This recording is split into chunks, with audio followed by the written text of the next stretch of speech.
Welcome to this short video about how managers and entrepreneurs can use information about costs. This is the sort of question they will have: how much profit do we make on a product? So, profit, as you probably know, is the selling price minus the product cost.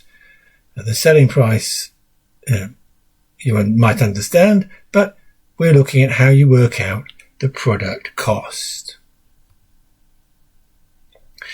So in order to do this, it helps to know what type of activity gives rise to a cost.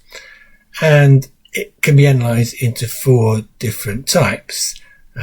Costs that arise whenever you're making or delivering one unit of product, and these are the inevitable costs, not any of the background supporting costs. And the other three levels there are supporting costs of some type or another.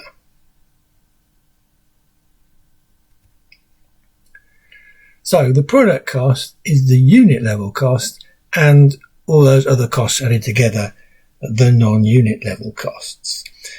Now, the unit level cost, how much material is there in a product, that sort of thing, they are generally easy to establish.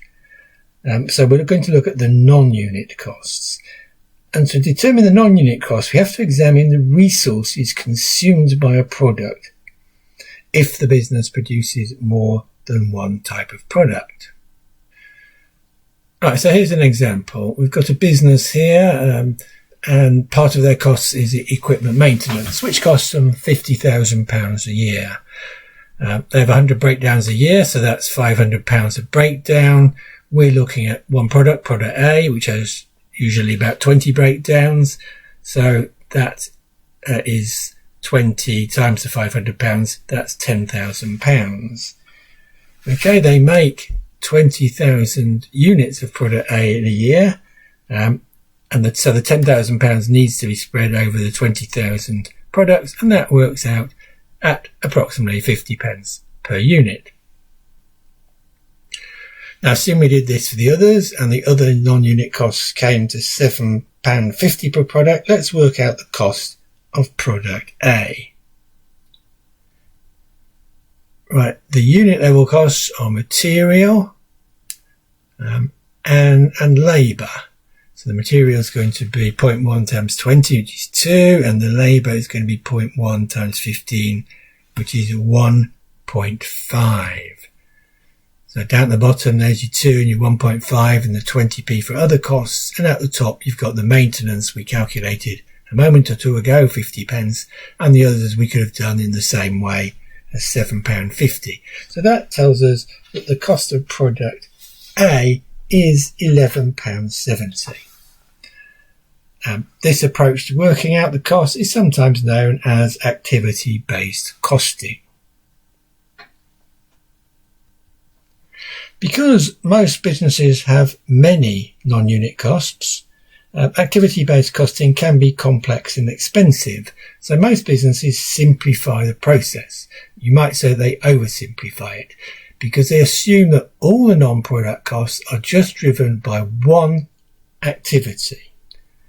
And the one activity they usually use is the time spent making the product or delivering the service, also known as the direct labour hours. So we'll look at what that does to our example in a moment. Just a bit about terminology.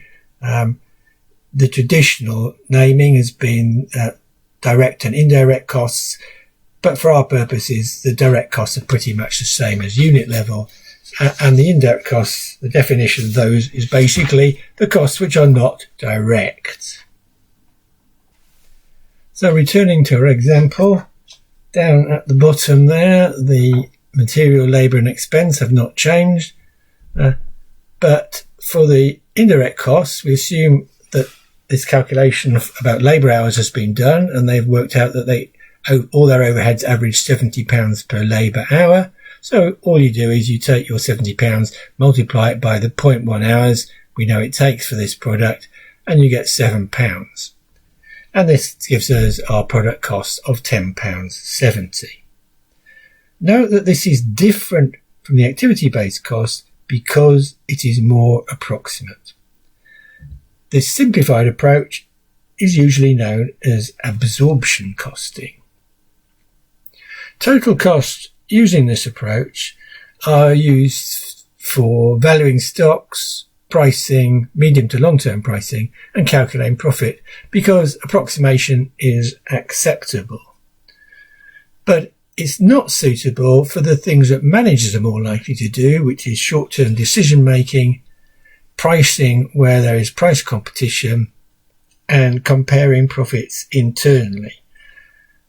So managers probably should only be using absorption costing rarely.